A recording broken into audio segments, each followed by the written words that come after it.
Mis hermanos, buenos días, ¿cómo están?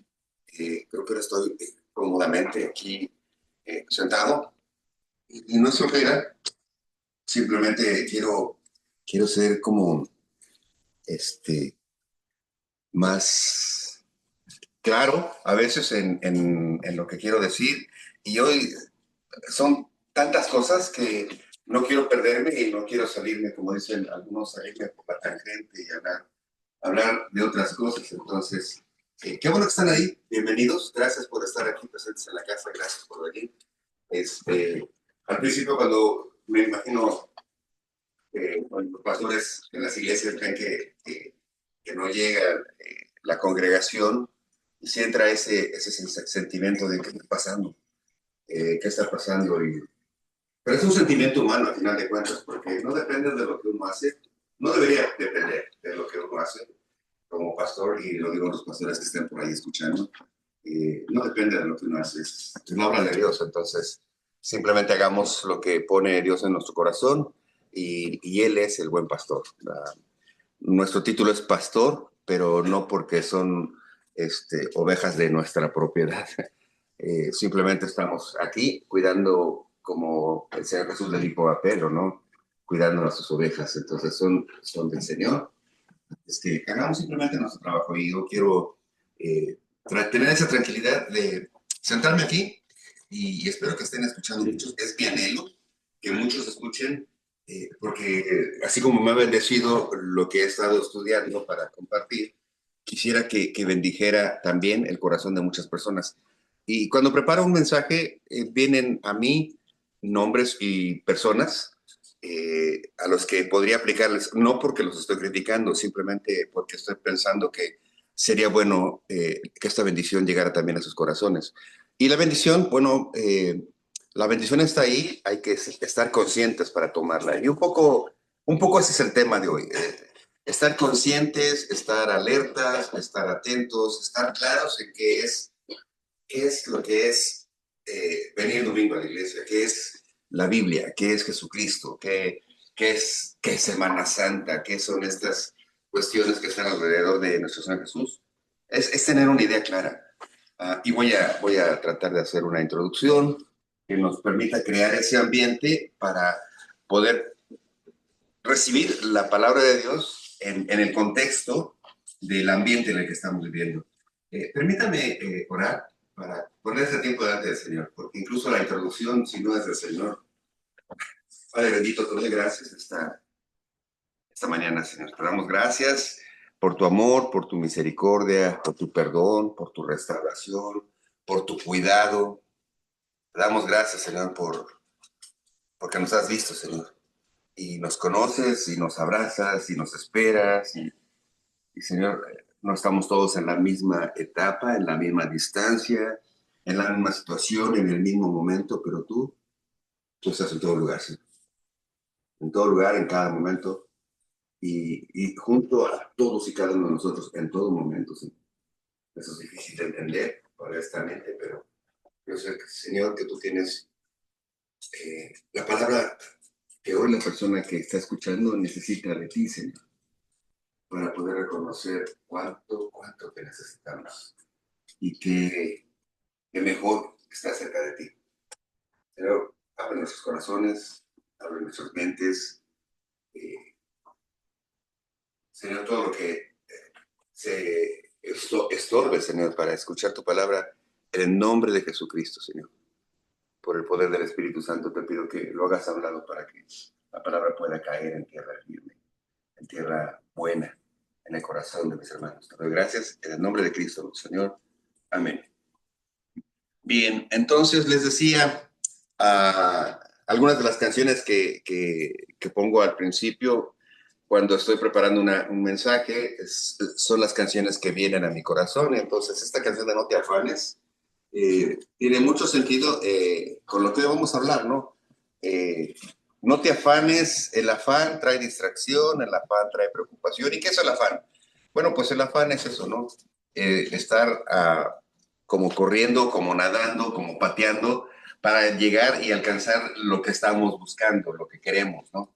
Entonces, eh, por una parte eso es realidad, es una necesidad, tenemos que trabajar, tenemos que vestir, tenemos que comer, y bueno, pues es parte de la vida. Pero para todo hay tiempo. Y hoy es tiempo, este es el momento de escuchar la palabra de nuestro Señor Jesús. Sabes, a veces platico con los jóvenes, con algunos de mis hijos que son jóvenes, bueno, algunos ya no tanto, pero bueno. Y, y luego estamos platicando y veo que están con el teléfono y le digo, hijo, estamos platicando, o hija, estamos platicando. Y una vez me dice mi hijo, es que tú eres de una generación diferente, dice. Nosotros somos multitarea, multitask. Dice, yo puedo estar viendo la tele, platicando contigo y contestando mensajes. Y dije, acá, hijo, a ver, ¿cómo? Puedes estar viendo la tele, escuchándome y mandando mensajes. ¿Y a cuál de ellos le pones atención? Dice, bueno, a todo. Entonces digo, wow. Eh, Algunas de las mentiras que el mundo nos trae, nos las hacemos tan propias que no las creemos, ¿no?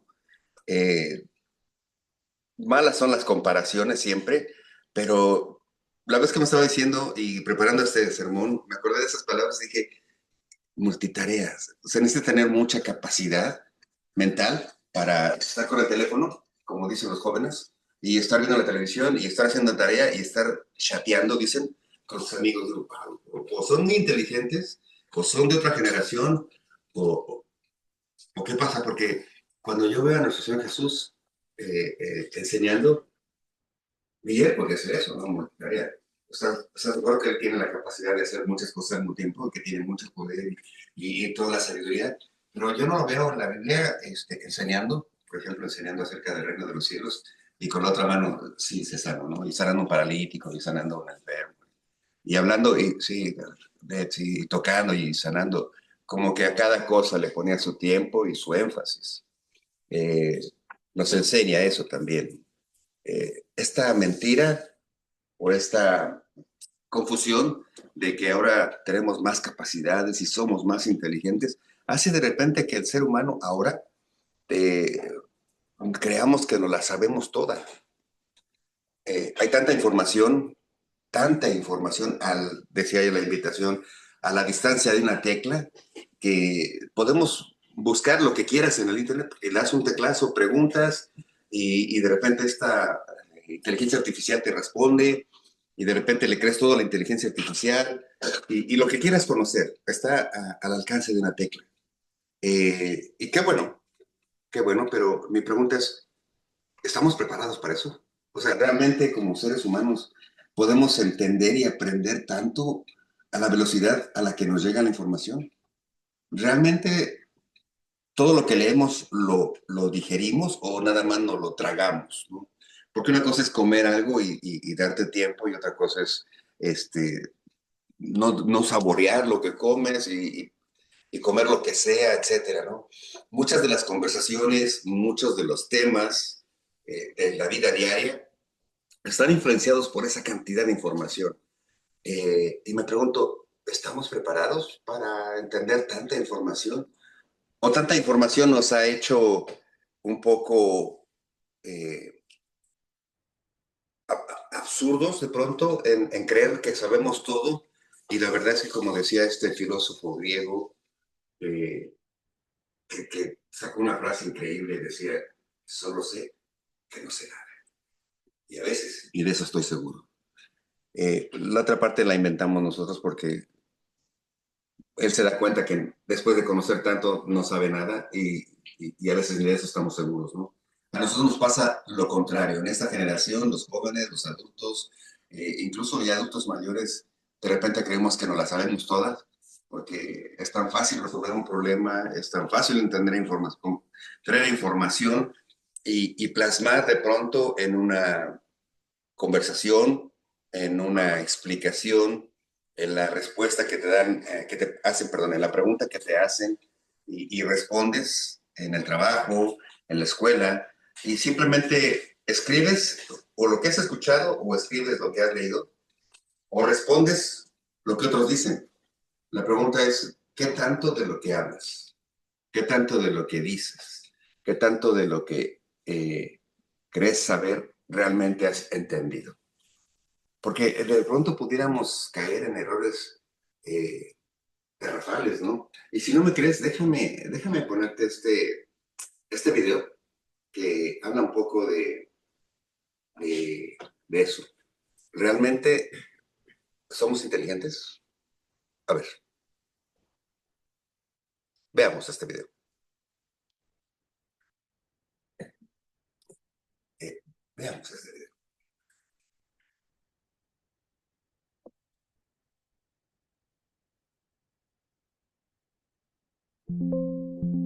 El sol sale por allá, ¿no? Sí. Este plano está mal.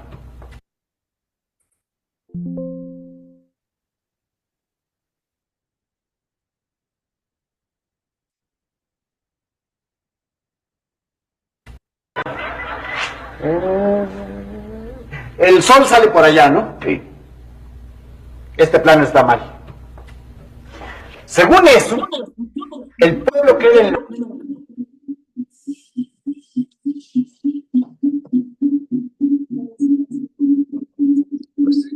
Vamos a ver. El sol sale por allá, ¿no? Sí. Este plano está mal. Según eso, el pueblo queda en la dirección del norte, pero según este plano, el norte queda en dirección contraria al pueblo. Sí, Chapulín, pero el plano no está mal. Entonces lo que está mal es el pueblo. Tampoco. Es como de que no, si el norte queda en la dirección del pueblo y el plano dice lo contrario, o está mal el plano o está mal el pueblo. A menos que el norte no quede en la dirección del pueblo, entonces lo que está mal es el norte. Pues espera, ¿por dónde dices que sale el sol? Por allá. Ahí está la cosa. Lo que está mal es el sol. No, Chapulín. Lo que pasa es que tienes el plano al revés. Ah, lo que está mal soy yo.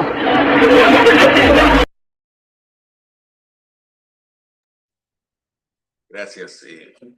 Parece broma lo que dice el chavo y luego esta parodia que hacen estas personas, pero pensando un poco en lo que les voy a hablar, es increíble que teniendo tanta información cometamos este tipo de errores, ¿no? O sea, dicen aquí, al final termina deduciendo que lo que está mal es el sol. Y dices, nada, esta es una broma. Bueno, hoy vamos a hablar de la Semana Santa. Hoy quisiera conversar acerca de Semana Santa. Y les decía la semana pasada, para los que están hoy reuniéndose con nosotros, que pensando en esto de Semana Santa y pensando en lo que vamos a celebrar, la pregunta es, ¿qué tanto sabemos realmente de lo que estamos celebrando? ¿Qué tanto realmente entendemos lo que esto significa para ti? No tanto para el vecino, sino para ti, para mí. ¿Qué significa de manera personal? ¿Qué es Semana Santa? ¿No? De pronto la pregunta, ¿qué es Semana Santa? Fíjate qué confundidos estamos, ¿no? De pronto Semana Santa en el corazón de muchas personas representa tiempo de vacaciones. ¿Qué es Semana Santa? Ah, las vacaciones. El Spring Break, que le llaman aquí también en Estados Unidos, unas vacaciones que les dan a los jóvenes antes de Semana Santa. ¿Qué es Semana Santa? Para muchas personas Semana Santa es eso, es descanso, es vacaciones, es un break. En el mejor de los casos, estás con la familia. En el peor de los casos, es tiempo de parranda, de borracheras. Se dice que el Spring Break de Estados Unidos es el momento en el que se consume más y más alcohol por parte de los jóvenes y un incremento muy grande en el consumo de drogas. No sé dónde creó o nació este pensamiento de que el Spring Break es el momento de reventar y explotar. De hecho, muchos de estos jóvenes van de vacaciones a las playas en México y se sabe en México, en los lugares turísticos, que en esta semana, el Spring Break, se llena de jóvenes que se ponen hasta las chanclas, dicen, gastan, toman, beben, se divierten, se desinhiben y hacen muchísimas cosas. Y digo, wow, ¿eso es Semana Santa? Bueno, ¿qué es Semana Santa? De pronto, para el mundo es eso, ¿no? Para el que no conoce un poco de la Biblia, es tiempo de vacaciones. Eh, Tiempo de ir a la playa, tiempo de celebrar y tiempo te digo, en el mejor de los casos, tiempo familiar para irse de paseo. Bueno, pero ¿qué es Semana Santa, por ejemplo, para las personas o el grupo de personas religiosas, por no decir de otra manera? que siguen una fe. Bueno, pues es el tiempo del sacrificio, es el tiempo de recordar a nuestro Señor Jesús en la cruz. Pero más allá de eso, le puedes preguntar a una persona, ¿y por qué murió nuestro Señor Jesús? ¿Quién es nuestro Señor Jesús? ¿Qué representaba nuestro Señor Jesús en ese momento para ese grupo de personas, para ese pueblo, para ese tiempo, para ese momento? Eh, los más perdidos o los más confundidos dicen, pues es el tiempo de ir a la visita de las siete casas, por ejemplo, es una tradición en México, no sé si en todos los países. La visita de las siete casas, ir a la iglesia, es pasar una velada, es no comer carne, es preparar cierta comida especial, es no oír radio, no ver televisión, etcétera, etcétera. Muchas cosas alrededor de... Yo de niño, pues para mí Semana Santa me gustaba porque esas tradiciones van acumulando sentimientos, que está bien acumular memorias en los hijos. Y una de las cosas que yo tengo presente en Semana Santa es este tiempo de la visita de las siete casas. Porque, ¿qué significa esto? Bueno, era ir a siete iglesias diferentes y orar un poco en cada una de las iglesias, ¿no? Y dicen en la tradición católica que esto representa las siete caídas de nuestro Señor Jesús. Y yo he buscado siete caídas en la Biblia, de repente no las encuentro. Pero bueno, y entonces representa ese momento de que nuestro Señor Jesús va cargando la cruz y, y, y, este, y hace diferentes paradas. Entonces, por eso se hacen esas visitas. Pero lo interesante para mí como niño es que en estas visitas, en cada iglesia donde pasas, la iglesia regala pancitos, ¿no? Entonces era llegar, orar y recoger tu pancito. Y eso es lo que me encantaba, porque me daba hasta tres vueltas para agarrar pancitos, porque eran bolillitos en miniatura, qué ricos sabían. No sé cómo los hacían, pero qué ricos sabían esos panes. Y me gustaba porque ya al final de las siete casas yo traía como siete canastas de panes, este, y tenía pan para buen tiempo. Y me gustaba, ¿no? Ese pancito le ponía mantequilla llegando a la casa, etcétera, etcétera. Entonces es bueno poner este tipo de recuerdos, pero hoy quiero hacer lo que Marcos en su evangelio está tratando de hacer. El evangelio de Marcos está enfocado primordialmente en que la comunidad judía, la comunidad esta del pueblo escogido de Dios, y junto con los fariseos, esos maestros de la ley, entendieran que Jesús era el Mesías, que Jesús era el Mesías esperado, ¿no? Y entonces la semana pasada hablamos de este primer versículo, Marcos capítulo 1, versículo 1, donde dice, este es el principio del Evangelio de Jesucristo, Hijo de Dios. Y en este versículo pasamos un buen tiempo explicando qué significaba el principio, no como tiempo, sino como fundamento, qué era el Evangelio, que son las buenas noticias, no de un César o un emperador que traía anuncio de victorias y pueblos conquistados, sino el Evangelio, las buenas noticias de Jesús. El nombre de Jesús, dijimos, significa el enviado de Dios. Y Cristo, que es la traducción de Mesías, significa, no, perdón, Jesús, el que salva al mundo. Cristo, que es Mesías, es enviado de Dios. Entonces, el nombre de Jesucristo es el enviado de Dios que salva al mundo. Y después dice hijo de Jesús, hijo de Dios. Entonces analizábamos un poco que hijo de Dios no se refería a ser engendrado, o no se refería al embarazo, no se refería al parto, sino se refería a la esencia. Y decíamos que concluíamos que nuestro Señor Jesucristo, el título hijo de Dios, lo que representa es que era una declaración de que Jesús tenía la misma esencia, la misma autoridad, el mismo poder, la misma deidad que Dios Padre.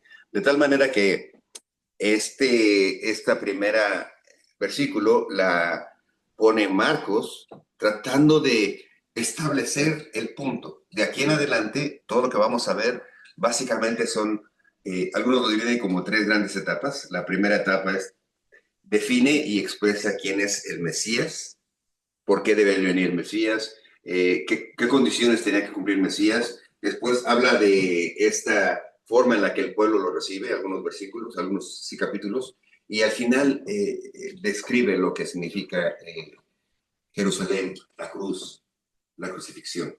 Entonces, ¿A quién le escribe Marcos? Bueno, le escribe Marcos a un grupo de personas que en ese tiempo pensaban que se las sabían todas. Por un lado, el pueblo judío esperaba a un Mesías, había oído que vendría un Mesías, un enviado de Dios que restablecería el reino de Dios. Bueno, que restablecería el reino. Y para ellos el reino era este reino que en un tiempo fue muy grande, el reino de David, donde floreció el pueblo de Israel y tuvo grandes victorias y tuvo gran bendición y grandes riquezas y gran expansión.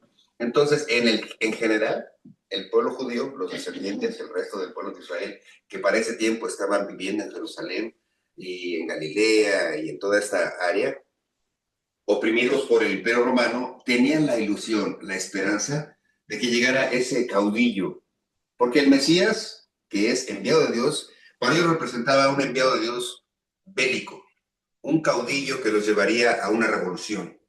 Y ellos tenían eso en mente, ¿no? Y cuando escuchaban el Mesías y ya viene pronto, era como voltear a ver a romanos y decirles, esperen a que llegue el Mesías y van a ver cómo nos va, ¿no?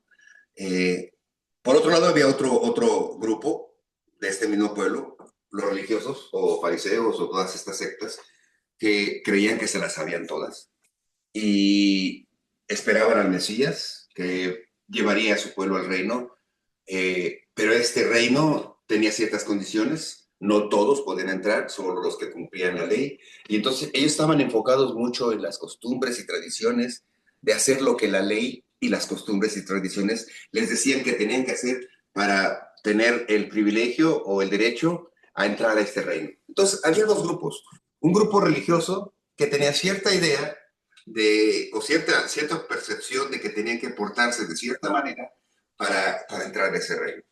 Y había otro grupo que sabían que toda esa opresión, toda esa necesidad y problemas que tenían producto de ser invadidos por un imperio, se iba a acabar cuando llegara el Mesías, el caudillo. Y había otro pequeño grupo que estaba dispuesto a tomar las armas, ¿no? O sea, este otro grupo rebelde, como en todas las sociedades, este grupo que protestaba, este grupo que siempre reclamaba, estaba también esperando el llamado de que llegara el caudillo y dijera, ahora sí, agarren piedras, palos y lo que sea y despierten al que esté dormido con un bolillazo, con lo que sea, pero qué bonito es. No, ¿por qué dije que? En fin. Entonces, este grupo estaba preparado para recibir instrucciones. Y pensando en lo que hace Marcos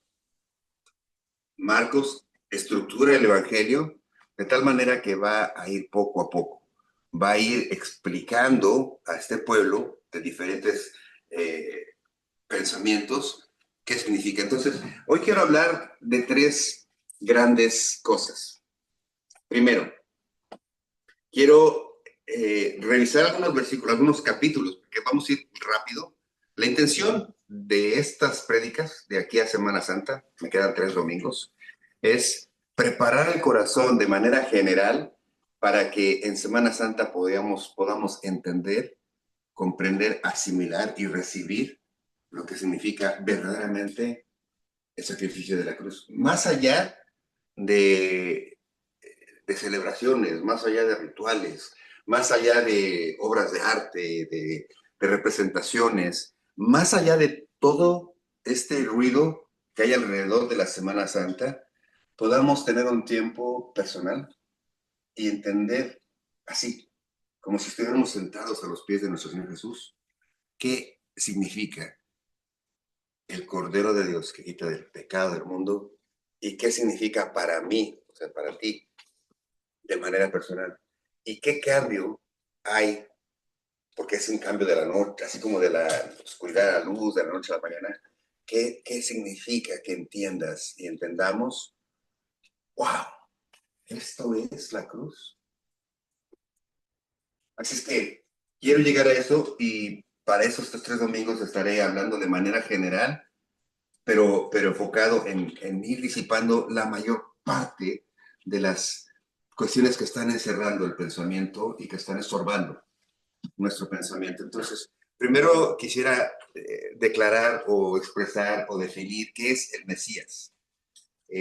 Porque es lo que hace Marcos, ¿no? En el capítulo 1, Marcos del versículo 2 al 15, está definiéndole rápidamente a este pueblo, a este grupo de personas que lo están escuchando, les está diciendo que Jesús es el Mesías a través de alguna información que para ellos era común, pero tal vez no habían considerado correctamente. Después de que define quién es el Mesías, Marcos continúa en este mismo capítulo 1, del versículo 20 al 45, haciendo referencia a ciertas señales, a los milagros que hizo nuestro Señor Jesús. Pero no hace una referencia a todos los milagros, sí hace referencias a ciertos milagros y vamos a ver por qué. ¿Por qué pasa de describir quién es el Mesías y hace una lista de milagros para después terminar en esta última parte en describir cómo el pueblo empieza a reconocer que en este Mesías hay sabiduría, sabiduría que sobrepasa todo entendimiento. ¿Y por qué llegamos a esto? Bueno, espérate, queremos establecer que todo este ruido alrededor del mundo ha distraído nuestro pensamiento. Tanta información que no sabemos digerir ha provocado que el concepto de Jesucristo en la actualidad sea tan parecido a este grupo de personas judíos que existían cuando llegó nuestro Señor Jesús. Cuando llegó nuestro Señor Jesús había un grupo de personas que esperaban al Mesías, que sabían que había profecías, que sabían que habría señales, pero no lo entendieron. Primero se trataron de beneficiar, en el mejor de los casos, y después lo rechazaron o lo negaron. Bueno, creo que tanta información sin digerirla, sin analizarla, nos va a hacer daño.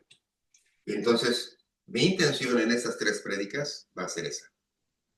Poner un poco hacer un poco de limpieza. O sea, vamos a quitarnos muchas preideas, muchas estructuras mentales, muchas tradiciones, y vamos a desenredar para ver claramente lo que significa. El sacrificio en la cruz. Esto fue lo que hizo Marcos en su evangelio, así es que permítanme hacer algunas lecturas para llegar a esto. Voy a leer Marcos rápidamente y voy señalando simplemente algunas de estas cosas que afirman estas 3 partes. Primero, ¿por qué Marcos y cómo Marcos define o afirma o describe o trata de establecer que Jesús es el Mesías? Estamos leyendo Marcos capítulo 1, versículo 2 en adelante, dice así, pero permítanme un segundo. Padre bendito, te doy gracias por tu palabra. Gracias por las personas que están aquí reunidas, Señor. Gracias por este tiempo, Señor. Te pido que abra nuestra mente, abra nuestro corazón y, Señor, límpiame. Sobre todo, Señor, lávame. Limpia mis manos, limpia mi mente, límpiame, Señor, para poder ser instrumento tuyo y compartir lo que tú has puesto en mi corazón, compartir lo que tú, Señor, quieres compartir y hablarle a cada uno de nosotros. Te doy gracias por tu palabra, que el Espíritu Santo nos guíe hoy en el nombre de Cristo, Señor. Amén. Entonces, la primera parte, vamos a ver cómo Marcos establece que Jesucristo es el Mesías. Bueno, si leemos a partir del versículo 2, dice, como está escrito en Isaías, el profeta, y entonces después de esto describe qué es lo que escribió el profeta, y el profeta escribió, he aquí, yo envío mi mensajero delante de tu faz, el cual preparará tu camino delante de ti. Versículo 3, voz del que clama en el desierto, preparad el camino del Señor, enderezad sus veredas. Esta es la profecía que hizo Isaías. Y después sigue escribiendo Marcos. Versículo 4. Bautizaba Juan en el desierto y predicaba el bautismo del arrepentimiento para perdón de pecados. Y salían a él de toda la provincia de Judea y todos los de Jerusalén y eran bautizados por él en el río Jordán, confesando sus pecados. Y Juan estaba vestido de pelo de camello y tenía un cinto de cuero alrededor de sus lomos y comía langostas y miel silvestre. Y predicaba diciendo, viene tras de mí el que es más poderoso que yo, a quien no soy digno de desatar encorvado la correa de su calzado. Yo a la verdad los bautizo en agua, pero él los bautizará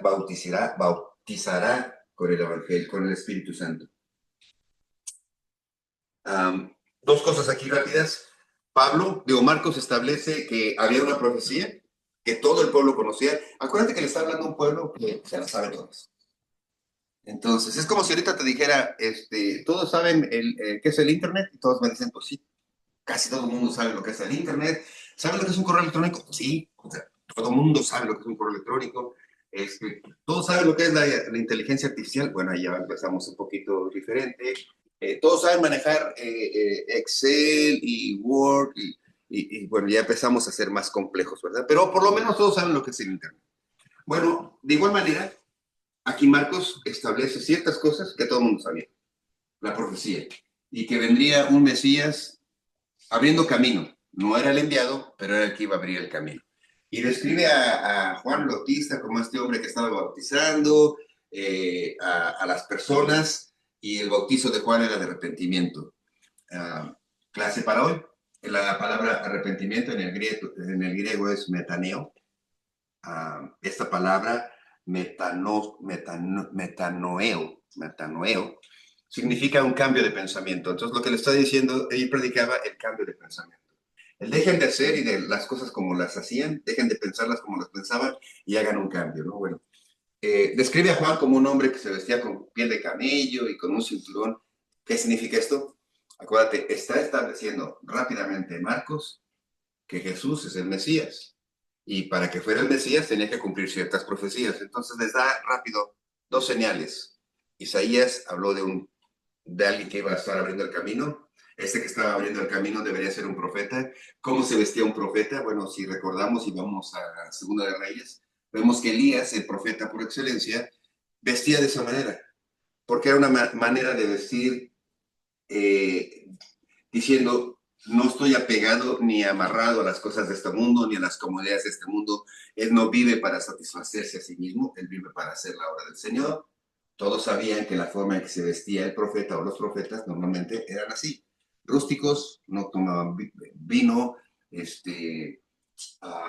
tenían ciertas prácticas de aislamiento, y establece que del que habla la profecía es Juan, porque todos conocen a Juan, y Juan era el que bautizaba, y Juan era el que se vestía, y el mismo Juan declaraba, yo no soy el enviado, detrás de mí viene uno más grande.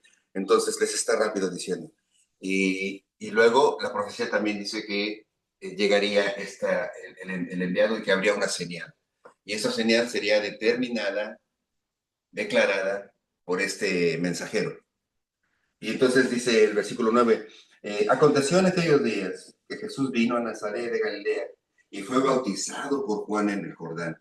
Y luego, cuando subía del agua, vio abrirse los cielos, y el Espíritu, como paloma, descendía sobre él. Y vino una gran voz de los cielos que decía, tú eres mi hijo amado, en ti tengo complacencia. De nuevo, rápido establece Marcos lo que todos han escuchado, lo que todos en ese momento habían oído. Conoce una profecía, hay uno que está bautizando, que dice que va a venir uno más grande que él, y de pronto viene Jesús, se abre el cielo, y esto de que se abre el cielo y se oye una voz es general, porque fue una de estas primeras manifestaciones en los tiempos de nuestro Señor Jesús, que todos reconocieron. No la sabemos todas. En este tiempo decimos, ¿cómo fue eso de la señal? Tal vez un ovni se apareció. ¿Será que el que está mal es el norte o está mal el pueblo? O a lo mejor el sol. Empezamos a buscar con toda esta información explicaciones a algo que está claro y que no queremos entender. Bueno, se abrió el cielo, y del cielo se habló Dios diciendo, este es mi hijo amado en el cual tengo complacencia. Ayer veía una película junto con mis hijos, como un documental de Twister se llama, y están expresando es el relato de 3 o 4 testigos, cómo sufrieron y cómo vivieron este desastre que hubo en Missouri, en el 2021, creo. Ok, y entonces hablan de cómo vivieron el tornado y todo lo que escucharon, y Y en un momento dado, dice una de los testigos, cuando pasó el ciclón y quedaron en el centro, dice que levantó su mirada y vio el cielo azul. En medio de toda la tormenta, de repente todo se aclaró. Y vio hacia arriba y vio el cielo tan claro que se parecía un ojo, que se parecía como si Dios nos estuviera mirando. Eh, y de repente digo, en estos tiempos, que todos no la sabemos, esta mujer que no conoce nada, que estaba en medio de un huracán, algo que no puede detener porque primero andaban como queriendo cazar el huracán y de repente se les vino de frente y tratan de escapar y ya no pudieron, entonces los agarra el huracán y los pone una, bueno, si ves ese documental, hace una destrucción el huracán, ellos estuvieron ahí, ella está en medio del huracán, está oyendo la tormenta, el viento, gritan hoyos, y de repente todo se calma, levanta su mirada y ve el cielo tan claro porque es el centro del huracán y dice, parece como si Dios nos estuviera viendo. Y luego veo expresiones aquí, se abrió el cielo y se escuchó una voz que decía, este es mi hijo en el cual tengo complacencia. ¿Por qué no creerlo? O sea, ¿por qué no creer que Dios puede hablar de esa manera? Porque no la sabemos todavía. Por cierto, en esta película, algo interesante que al final le comenté a mi hijo es, en ningún momento dijeron, y reconocí que Cristo es real o que Dios es verdadero y mi vida cambió y ahora reconozco a Dios. Nada, como que quedaron igual o peor. Pero, en fin. Ah, entonces Marcos está rápido hablando y les dice de esta profecía. Ya les dijo que la profecía hablaba de un Mesías. Ya les dijo cómo era el que se vestía y quién era el que estaba preparando el camino con el bautista. Viene el bautismo. ¿Se tenía que bautizar nuestro Señor Jesús? Primeras preguntas. ¿Se tenía que bautizar? No, pero es una señal para establecer dónde comienza oficialmente el ministerio de nuestro Señor Jesús. ¿Dónde está la afirmación de parte de Dios de que Él es el Hijo enviado? Y aquí lo menciona Marcos. Después de esto pasa rápido Marcos por una serie de versículos. La tentación de nuestro Señor Jesús y la declaración de que empieza su ministerio. Si tú lo lees en los siguientes versículos, vas a encontrar esto. ¿Qué significa la tentación? No quiero detenerme en cada una de las partes, porque de cada una de las partes hay mucho que aprender. Acuérdate, lo que quiero establecer es que pensamos que no las sabemos todas y a veces simplemente poner las cosas en orden va a establecer nuestro corazón. Y eso es lo que pretendo, que a través de estas prédicas, toda esa información que tenemos de la Biblia, más la que tenemos del mundo y el Internet y lo que sea, quitemos todo lo que estorba y podamos hacer un alto en el camino. Entonces, ya estableció quién es el Mesías, ya establece esto de que el Mesías iba a ser tentado en todo, como dice más adelante, pero sin pecado, y por eso habla en el versículo del 12 al 15, del 12 al 13, rápidamente, de las tentaciones de nuestro Señor. El Evangelio de Marcos no se detiene, como otros evangelios, a decir cuál fue la primera, la segunda y la tercera tentación. Aquí simplemente dice que estuvo en el desierto, fue tentado ahí, pero sin mancha. Y después habla de cómo empieza a estructurar su evangelio. Y vemos del capítulo 1, versículo del 16 al 20, cómo empieza a hacer su grupo.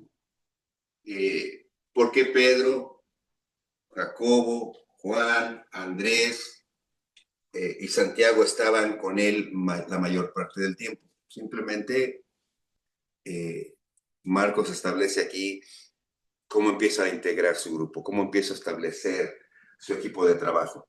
Y una vez que establece que nuestro Señor Jesús no solo era el Mesías prometido, sino que era además el que salvaría al mundo, también hace esta referencia a sus discípulos y al inicio de su ministerio, estableciendo que nuestro Señor Jesús necesita de ti y de mí para establecer su reino. No es que necesite como si no lo pudiera hacer sin nosotros, me refiero a que va a utilizar personas como tú y como yo para hacer su obra. Entonces, por eso habla aquí de 4 hombres, simples, sencillos, sin educación, 4 pescadores. Pedro, Andrés, que en ese momento era Simón, Simón, Andrés, su hermano, Santiago, Jacobo y Juan, hermanos, dos pares de hermanos, los llama, no tienen estudios, son pescadores, no son maestros, no tienen un nivel de autoridad, simplemente personas como tú y como yo. Porque la obra de Dios no depende de nosotros, sino de lo que Él hace en nosotros. Acuérdate, Dios no llama a los preparados, prepara a los que ha llamado. Así es que simplemente escucha la voz de Dios y Él te va a preparar. Él te va a preparar. Entonces, de aquí, la segunda parte de esta prédica hoy habla de estas señales. ¿Por qué hace una lista rápida de milagros? La segunda parte es las señales que certifican que este Mesías es el Hijo de Dios y es enviado de Dios. Estas señales las vemos rápido en Marcos capítulo 1, versículos del 20 al 45. En esos versículos hay ciertos milagros. Un hombre que tenía un espíritu inmundo es sanado. Jesús sana a la suegra de Pedro. Jesús sana a la suegra de... Bueno, en fin. Algunos dicen que por esto, bueno, Pedro negó a Jesús porque Jesús sanó a su suegra. Pero ese es un problema complejo de esta. Después habla de muchos fueron sanados. Jesús recorre Galilea predicando y termina hablando de un leproso. Jesús sana a un leproso. ¿Por qué esos milagros? ¿Por qué no la lista de miles de milagros, de todos los milagros? Bueno, porque esos milagros en diferentes áreas tienen la intención, de parte de Marcos, de mostrarnos que Jesús puede hacer milagros en todas las áreas, en todas las personas, en todas las situaciones. Nada es imposible para Dios, nada. Tanto que empieza por limpiar su casa. ¿Y cómo digo que limpiar su casa? Bueno, ¿te acuerdas qué son las sinagogas? Las sinagogas es el lugar donde se reunían los judíos para orar y para leer los rollos del Antiguo Testamento y pasar este tiempo buscando a Dios. Bueno, estas sinagogas que estaban llenas los sábados, donde se reunían todos los hombres, los judíos, en estas sinagogas donde llega nuestro Señor es el primer milagro, el hombre que tenía un espíritu inmundo. Y si lees con cuidado, aquí me sorprendió porque dice, y entrando en Capernaum, en el día de reposo, entrando en la sinagoga, enseñaba. O sea, era un sábado. Recuerda que para el judío el sábado es el día de reposo. El sábado se reunían en la sinagoga. Llega ahí a la sinagoga, para que entiendan un poco. Haz cuenta, llega a la iglesia. Dice, donde se reunían estos. Y entonces les empieza a enseñar. Dice el 22, y se admiraban de su doctrina, porque les enseñaba como quien tiene autoridad y no como los escribas. Aquí empieza a hacer una declaración de que lo que está enseñando no es lo que has escuchado. Pongamos atención. ¿Quieres conocer algo? Realmente, ven al origen. No leas el comentario de Juanito Pérez que está cuestionando si Dios existió. No leas el Código Da Vinci para saber si realmente Cristo murió en la cruz o no, qué pasó con María Magdalena.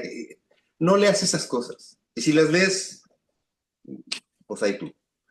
Pero cuando leemos todas esas cosas antes de leer la Biblia, es como cuando pruebas mucha comida chatarra y tu paladar se hace raro. Y yo conozco personas que los he invitado, familiares, les he invitado a comer algo rico. Esto sabe como a tacos de canasta. Porque ya han comido tanto lo común, lo ordinario, que ya no distinguen lo bueno, ¿no? Ya no distinguen entre un buen vino y un mezcal adulterado. Entonces, aquí nuestro Señor Jesús les está enseñando, dice, como el que tiene sabiduría, no como los escribas. Empieza Marcos a reconocer que el verdadero alimento viene de la fuente, de Jesucristo. Entonces, no busques libros de consejería, libros de metafísica, libros o comentarios de superación personal, de filosofía, de humanismo. No los uses como principal fuente de información. ¿Sabes qué han producido todos estos libros? ha producido por lo menos 4 tipos o 4 grupos de personas. Primero, los agnósticos. Agnósticos. ¿Qué es un agnóstico? Agnóstico. Bueno, un agnóstico es alguien que se cree tan inteligente que niega que existe Dios porque no hay una prueba real de que existe. Un agnóstico es alguien que piensa que sabe mucho, agnóstico. Gnosis quiere venir de conocimiento, la A como elemento antes de la palabra significa negar el conocimiento. Entonces un agnóstico dice que Dios no existe porque no le han probado que Dios existe. Entonces toda esta información ha producido agnósticos. Todos se la saben y como no les han probado que Dios existe, no creen en Dios. Hay otro grupo de personas, el ateo. El ateo es alguien que dice no existe Dios, pero no porque busca pruebas, simplemente no quiere, no busca de Dios. Y la Biblia dice que el necio dice en su corazón, no hay Dios. O sea, el ateo es alguien que no quiere saber de Dios porque le conviene hacer lo que quiere. Son los ateos. Entonces, este tipo de personas surgen de que Dios no existe. Si mira todo lo que pasa aquí, lo que pasa allá, Dios no existe. No te dan una explicación simplemente porque pasó el coche que chocó y iba un bebé, Dios no existe. Porque vino el COVID, Dios no existe. Ateo, simplemente por necio, no quiere conocer a Dios, porque en su necedad quiere hacer y sentir libre de hacer lo que quiere. Hay otro grupo de personas, los deístas. ¿Quiénes son los deístas? Bueno, es un grupo que parece que son religiosos porque creen en Dios, creen que existe un Dios que creó todo el mundo, todo el universo y la perfección. Nada más que lo creó y nos dejó. Haz de cuenta que ahí los dejó. Y entonces ahora depende de nosotros hacer el bien, hacer el mal, corregir esto, corregir aquello. Es decir, Dios nos dejó solos. Y depende de nosotros hacer las cosas bien o mal. En ese sentido, como Dios hizo todo y lo hizo perfecto, y nosotros nos corresponde cuidar lo que hizo Dios, pues no hay culpa, no hay arrepentimiento, no hay perdón porque no hay un fin último. No hay un fin último. Creen en Dios, creen que creó todo, pero se fue y nos dejó aquí. Entonces, ¿a quién le dan cuentas si ya no está? Ese es el deísta. Y por último hay otro grupo, los teístas. Teístas sí creen en Dios. Creen en Dios, creen que Dios existe, pero este Dios teísta no solo nos dejó solos. Bueno, el deísta, la diferencia entre el deísta y el teísta es que el deísta sí cree que existe Dios, pero no cree en ninguna religión porque dice que ninguna religión puede describir a ese Dios tan grande. Entonces son personas que dicen, yo creo en Dios, pero vas a la iglesia, no, yo creo en Dios. O sea, creen en Dios, pero no aceptan ninguna religión porque no quieren sentirse enclaustrados en un pensamiento porque dicen que este Dios que ellos entienden, nada lo puede describir. Y el teísta también cree en Dios, pero es este que piensa que Dios existe, pero que se fue y nos dejó. Entonces, 4 grupos de pensamiento por tanta información. Marcos trata de establecer rápidamente, primero, que Jesús es el Mesías. Se cumplió la profecía, todos sabían que existía Juan el Bautista, eran conscientes de lo que estaba pasando, cómo estaba bautizando. Mucha gente iba con Juan el Bautista, buscaba el arrepentimiento. Juan el Bautista declaraba que él no era el enviado, vino la declaración. O sea, les está hablando algo que saben, que conocen. Después de decir quién es, viene esta lista de milagros y empieza con la sinagoga. Y me llamó la atención porque dice que fue a la sinagoga, les empieza a enseñar, reconocen que hay conocimiento en él porque les enseña como el que conoce, no como los escribas. Y fíjate, dice el versículo 23, dice, del capítulo 1. Pero había en la sinagoga de ellos un hombre con espíritu inmundo que dio voces diciendo, ¡ay! Como dijo, ¿qué tienes con nosotros, Jesús Nazareno? ¿Has venido para destruirnos? Sé que eres el santo Hijo de Dios. Pero Jesús le reprendió diciendo, cállate y sal de él. Y dices, wow, ¿no?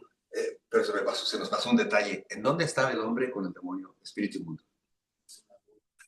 Estaba en la sinagoga, estaba en la iglesia, estaba ahí adentro. O sea, no es que lo encontró en un panteón o en una casa de brujas, lo encontró dentro de la iglesia. Fíjate que dentro de la iglesia pues, no se predica a Cristo como centro de todo, y se predica cualquier otra cosa. Puede haber personas con demonios y espíritus inmundos, ¿no? Aquellos que buscan su propio beneficio. ¿Vale? En una iglesia hay de todo. Ah, sí, me dicen que en una iglesia hay de todo, y sí, o sea, en la iglesia hay de todo. Y que bueno, porque todos venimos al arrepentimiento. Sí, en la iglesia hay de todo, y aquí hay una muestra de que dentro de la iglesia, de ese grupo, estaba este endemoniado. O sea, la iglesia no es un lugar donde todos somos perfectos. La iglesia es un lugar donde los que venimos hemos reconocido que necesitamos. Algunos sabemos que necesitamos a Cristo, otros apenas empiezan a entender que necesitan algo. Todavía no entienden que, todavía no asimilan que, pero algo necesito y estás viniendo a la iglesia, está bien. Porque pronto te vas a dar cuenta que ese algo, es tan poderoso, tan grande, tan maravilloso, tan bueno, tan santo, tan perfecto, que es Dios mismo. Y que acercarte a este Dios tan poderoso y tan amoroso va a enfocar tu mente y a evitar que ya escuches el ruido del mundo y empieces a escuchar su voz. Y el primer mensaje que vas a escuchar es, te amo tanto, que quiero que estés junto a mí, por eso doy mi vida por ti. Ahí empieza el mensaje. Bueno, hace una serie de milagros, aquí describe más bien, describe la condición de la iglesia, describe la condición de la suegra de Pedro. Dicen, ¿por qué lo menciona? Bueno, porque Marcos está tratando de establecer que el servicio al Señor es trabajo. O sea, el servicio a Dios es seguir viviendo esta vida, haciendo lo que haces, pero de una manera diferente. Porque estaba enferma la suegra de Pedro, dice aquí, y estaba en cama. Bueno, se va a ir un poco machista, pero es que así era la costumbre. En ese tiempo la mujer era la que servía. El hombre no podía llegar y servirse o atender a sus amigos. Era obligación, perdón porque soy muy machista, que la mujer hiciera esas labores, pero esa era la costumbre, ¿no? No es que tiene que ser así, es que en ese momento era así. Es como ahorita, en este momento, el hecho de que trabajes en un lugar y te corresponda ser o el que limpia, o el que dirige, o el que organiza, o el que habla, esa es tu función y la tienes que hacer. O sea, no hay excusa. Si te toca ser el que dirige, el que supervisa, pues tienes que supervisar. No puedes simplemente tener el título y dejar que los demás hagan su función. Si te toca escribir, si te toca hacer reportes, si te toca limpiar, es hacer tu trabajo. No hay pretextos, tienes que hacerlo. Bueno, en la sociedad, cuando hablamos del Evangelio de nuestro Señor Jesucristo, no se trata de dejar todo y ponernos a predicar el Evangelio, a enseñar. No, se trata de seguir haciendo lo que haces, pero bajo un nuevo concepto. Y aquí la esposa la esposa de Pedro estaba enferma, llegan a la casa, tienen que comer, de nuevo, parece machista, pero no es machista, entonces la encuentra enferma, pues la sana para que, porque dice, fíjate, el versículo 31 del capítulo 1, Marcos capítulo 1, versículo 31. Entonces él, Jesús, se acercó y la tomó de la mano y la levantó e inmediatamente le dejó la fiebre y ella les servía. Es interesante que la sana para que siga haciendo su función. Dios te va a sanar para que sigas haciendo tu función como padre, como esposo, como hija, como hermano, como hermana. Dios te va a sanar para que sigas haciendo tu función. No se trata de que te sanes y te vayas de misionero a otro lugar. Es hacer tu función donde estás. Cuando viene la palabra, Dios va a transformar tu corazón y vas a seguir muchas veces donde estás, pero vas a brillar de manera diferente. Porque ahora brillas con la luz del Espíritu Santo que va a morar en ti o que mora en ti. Tu actitud, tu forma de ser, tu forma de contestar, tu forma de vivir, hace que ahí las personas empiezan a preguntar, ¿qué tiene este que no tengo yo? ¿Qué tiene esto que no tengo yo? Y entonces es interesante cómo Marcos establece esta lista de milagros que tienen un sentido. Acuérdate, ya estableció que Jesús es el Mesías. Ahora hace una lista de señales o milagros que solo el Mesías podía cumplir, estableciendo el orden. Sana, el versículo 32 a 34 dice que sana a muchos. Aquí ni siquiera Marcos se pone a hacer una lista. Simplemente dice, y sanó a muchos. Sanó a muchos. ¿Por qué sanaba a muchos? Porque tenía poder. ¿Por qué tenía el poder? Porque era el Mesías. ¿Y quién es el Mesías? El enviado de Dios. Entonces, sigue en esa idea. Jesús recorre predicando el lugar y viene otro milagro. Jesús sana a un leproso. ¿Qué tiene que ver con esto de la lepra? Bueno, así como sanó la suegra, digo, la esposa para que siguiera haciendo su función, así como expulsó demonios, que es autoridad que tiene sobre los demonios, habla de un leproso, porque esto habla de la sociedad. Un leproso normalmente era lo más rechazado, era alguien a quien nadie lo podía tocar. Es más, donde se sentaba el leproso, tenían o que lavar o desechar eso, porque según ellos el leproso contaminaba todo. De hecho, por eso había ciudades de leprosos, donde salían de la ciudad, tenían que dejar familia, todo, y se iban allá. No era ni siquiera como el COVID, ¿no? Que te pasabas cuarentena en tu casa, ¿no? Ahí pasaba la cuarentena en una ciudad de puros leprosos y nadie los tocaba. Es más, los leprosos tenían que andar con una campanita cuando entraban a la ciudad diciendo, no, inmundo, inmundo, y sonando la campanita para que los que oyeran se hacían a un lado y pasaban. No dejaban que se acercaran. Era una sociedad tan sumida en el rechazo, en la tristeza, en el abandono, que era imposible para el pensamiento de ese tiempo, del pueblo en común y de los judíos, que un leproso estuviera cerca de ellos. Entonces aquí Marcos establece que Jesús es el Mesías que ha venido a restaurar el mundo y a sanar al mundo. Y viene con este leproso y no solo le habla, no solo se le acerca, lo toca. Y lo toca e inmediatamente la lepra la abandona.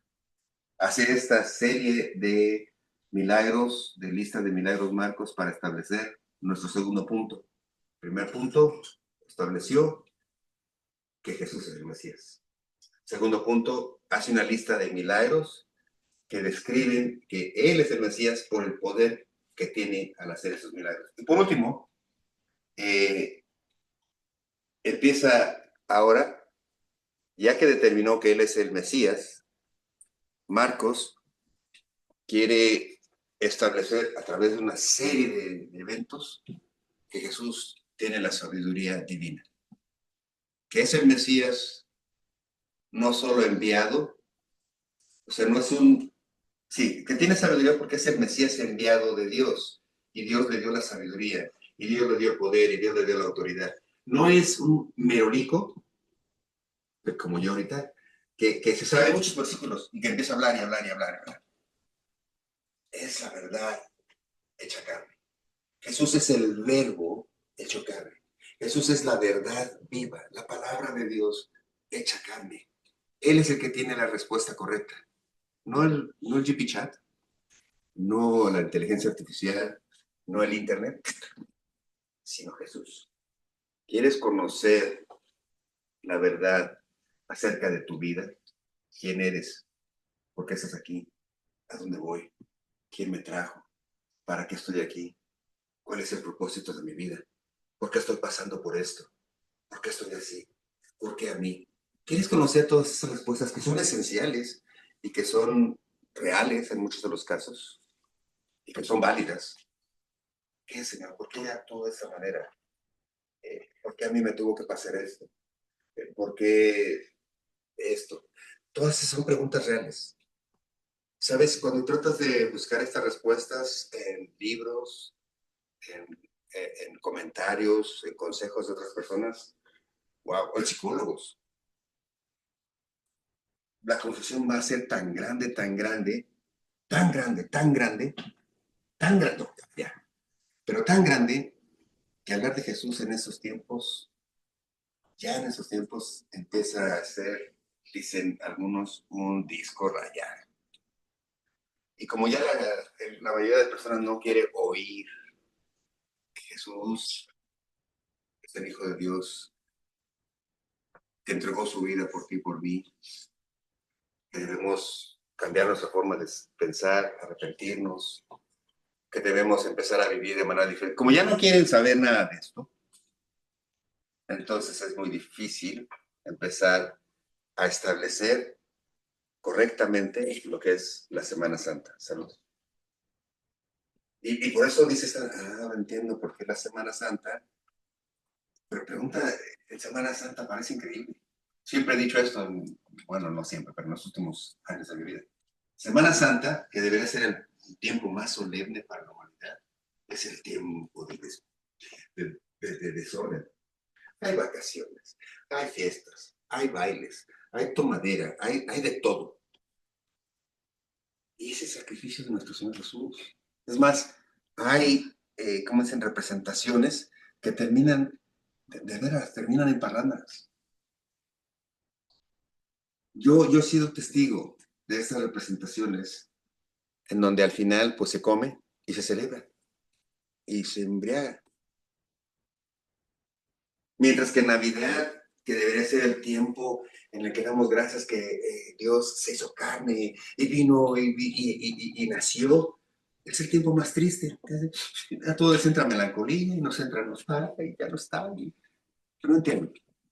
El mundo debería estar contento en Navidad y celebrando que Jesús el Salvador vino al mundo y solemne en Semana Santa. Y es todo lo contrario. ¿Por qué?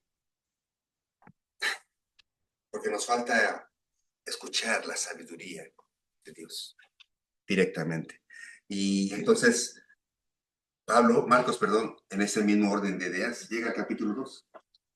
Y ahí en el capítulo 2 habla rápidamente, pasa de ser el Mesías, demostrar que tiene poder y autoridad sobre las enfermedades, para hacer algo mucho más grande. Y esto me gustaría que lo leyeras en casa. Marcos capítulo 2, versículos del 1 al 12. Habla de cómo sana a un paralítico. Este paralítico ¿sabes qué? Lo voy a leer rápido. Perdón, no me quiero tardar más. Pero déjame leértelo. Dice, entró Jesús otra vez en Capernaum, después de algunos días, y se oyó que estaba en casa. E inmediatamente se juntaron muchos, de manera que ya no cabía ni aún a la puerta, y les predicaba la palabra. Normalmente Dios estaba predicando. Dice el versículo 3, entonces vinieron a él unos trayendo un paralítico que era cargado por 4, y como no podía acercarse a él acerca de la multitud, descubrieron el techo de donde estaba y haciendo una abertura, bajaron el lecho en que yacía el paralítico. Al ver Jesús la fe de ellos, dijo al paralítico, hijo, tus pecados te son perdonados. Estaban ahí sentados algunos de los escribas, los cuales cavilaban en sus corazones. ¿Por qué habla este así? Blasfemias, dice. ¿Quién puede perdonar pecados sino solo Dios? Y entonces, y conociendo luego Jesús en su espíritu, que cavilaban o que pensaban en esta manera dentro de sí mismos, les dijo, ¿por qué pensáis así? ¿Por qué caviláis así en sus corazones? ¿Qué es más fácil decir al paralítico? ¿Tus pecados te son perdonados? O decirle, levántate, toma tu lecho y anda. Pues para que sepan que el Hijo del Hombre tiene potestad, que tiene derecho, que tiene autoridad en la tierra para perdonar pecados, le dijo al paralítico, y te digo, levántate, toma tu lecho y vete a tu casa. Entonces se levantó enseguida y tomando su lecho salió delante de todos, de manera que todos se asombraron y glorificaban a Dios diciendo, nunca hemos visto cosa alguna. Aquí Marcos ya estableció que es el Mesías, ya estableció las finales, pero empieza el cambio. Que Jesús no vino a que estuvieras mejor en este tiempo. Jesús no es milagrero. Lo más importante es la vida eterna. Y para la vida eterna necesita haber un perdón de pecados, que solo puede ser a través de nuestro Señor Jesús. Entonces aquí Marcos va a empezar a explotar y hablar de la razón por la que nuestro Señor Jesús murió en la cruz, para el perdón de tus pecados. Marcos empieza a explotar en explicaciones y en hechos de que Jesús era necesario que viniera, y era necesario que nos enseñara, y era necesario que muriera en la cruz. Algunos dicen, ¿por qué tenía que morir? ¿Por qué no? Bueno, era necesario, y vamos a ver por qué era necesario. Y era necesario que derramara su sangre, y era necesario. Pero aquí lo establece, termina de hacer solo milagros, los milagros solo eran la carta de presentación, lo que abrió la mente de los que estaban ahí, alguien que hacía milagros de esta manera y entonces pudieron poner atención. Sabes que a veces necesitamos pasar por situaciones en las que debemos detenernos y pensar, ¿qué quiere Dios de mí? Pero si llegas a ese momento sin saber quién es Dios, hay una rebeldía. Lo vi ayer en este película documental. Llegó el huracán, 591 personas murieron en esa ciudad, algunos sobrevivieron, unos quedaron muy dañados, pero de esos 4 testimonios, ninguno dijo que su vida había cambiado y que requería servir al Señor, o que había entendido quién era Dios, o que había entendido tal vez que Dios le daba una oportunidad. Nada. ¿Sabes? Cuando tienes tanto ruido, te pasan cosas en la vida, tragedias, enfermedades, traiciones, divorcios, y cuesta trabajo cambiar. Cuesta trabajo cambiar tu estilo de vida. Porque hay tanto ruido, hemos estado tanto tiempo en medio de la fiesta. ¿No te ha pasado que sales de una discoteca? Bueno, a los que han ido, yo no he ido a los. Vas a una discoteca o a un centro nocturno, a un lugar donde hay música, y cuando sales terminas así. ¿No te ha pasado que los oídos como que te zumban? Y a veces te tienen que hablar más fuerte porque no oyes, ¿no? A un muchachito joven aquí muy santo dice, no, estaba bueno, aquí. Así es el ruido del mundo. Cuando te pasan cosas, es difícil escuchar la voz de Dios, porque estás tan acostumbrado a ese ruido que incluso te dicen, deberías de bajarle un poco a este estilo de vida, deberías hacer un cambio en esto. Y Cristo viene y nos dice que lo más importante no es que recuperes tu trabajo, recuperes esto, se arregle el problema en tu casa. Lo más importante, fíjate, los voy a decir con cuidado, lo más importante no es que recuperes tu familia. No, lo más importante no es que tengas sanidad. Lo más importante en esta vida no es que tu economía se solucione. Lo más importante en tu vida es entender que necesitas el perdón de Dios, que necesitamos arrepentirnos para poder obtener ese perdón, que necesitamos cambiar de vida para dejar de satisfacernos en nosotros mismos y buscar decirle gracias a Dios por tu amor, por tu perdón. Porque una vez que entendemos eso, todo lo demás empieza a estructurarse. Porque a veces el problema en la familia o en tu relación de pareja o en tu trabajo no es tanto el problema la pareja o el trabajo, eres tú. Normalmente el último en darse cuenta que está manchado es el que está manchado. Todo el mundo ve que tiene una mancha, excepto él, porque es difícil verte a ti mismo. Así es que lo más importante de todo esto es entender qué es la Semana Santa, qué es la cruz, qué es Jesucristo, qué es el Cordero de Dios, que quita el pecado del mundo. La semana que entra me gustaría adentrar más en este milagro, porque aquí hay en la Biblia 3 paralíticos que fueron sanados. Pero a este le dice tus pecados te son perdonados, antes que sanarlo. A este, la respuesta es, dice, viendo la fe de ellos. Aquí hay mucho que aprender. Parece que este paralítico, que los amigos lo traen, porque había otro paralítico, ¿te acuerdas? Que pasaba 30 y cuántos años en la iglesia y no podía ni entrar porque nadie lo llevaba. O sea, tenía toda la vida, todos lo conocían, pero nadie lo ayudaba. Pero a este paralítico, 4 amigos lo llevan. Parece que no estaba paralítico, parece que había quedado paralítico, pero tenían fe de que podía volver a caminar.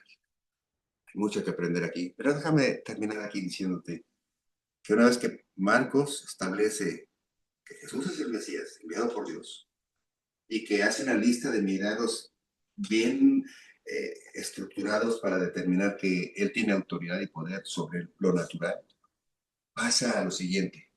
Lo más importante no es que se resuelva tu situación, sino que tus pecados te sean perdonados.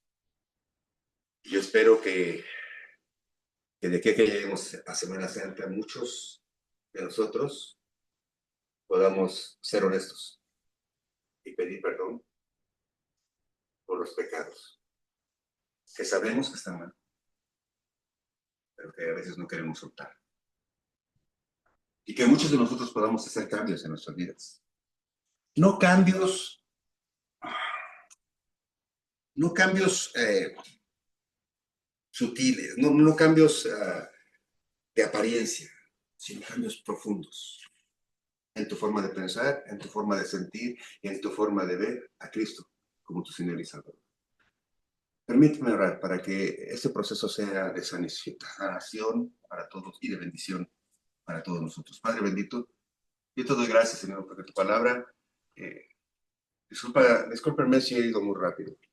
A veces quisiera decir tantas cosas, pero Padre bendito, ayúdame. Ayúdame a expresar, Señor, este sentimiento de es necesario que todos, yo primeramente, entendamos que estamos sucios, que estamos manchados, que necesitamos de tu, Señor, lavado, de tu sangre, de tu perdón, para poder seguir adelante, Señor. Y no solo seguir adelante en este mundo, pero tener la esperanza de que un día estaremos, Señor, fuera de esto, fuera de este mundo, fuera de este cuerpo, estaremos delante de ti, Señor, en un lugar lleno de luz, lleno de paz, lleno de Señor, de ti. Yo pongo a todos mis hermanos, a todos los que han escuchado este mensaje en tus manos. Bendícenos, Señor, síguenos preparando el camino, lávanos, Señor. Sigue, Señor, así como Marcos, con el pueblo, sigue hablándonos, Señor, y podamos entender que tú eres el enviado de Dios, que te necesitamos, Señor, que tienes poder sobre todas las cosas, pero que lo más importante es, perdóname, porque he pecado contra ti. Te doy gracias en el nombre de Cristo, Señor. Gracias, mis hermanos. Trato de ir corto, pero se fue el tiempo. Los espero la semana que entra. Seguimos con esta orden de ideas. Acuérdate, quiero que podamos llegar a Semana Santa entendiendo plenamente qué es y podamos celebrar Semana Santa de la manera que Dios quiere que la celebremos. La palabra celebrar también tiene a veces como cuestión de fiesta, pero tiene más sentido del que parece. Nos vemos la semana que entra. Dios me los bendiga. Cuídense mucho.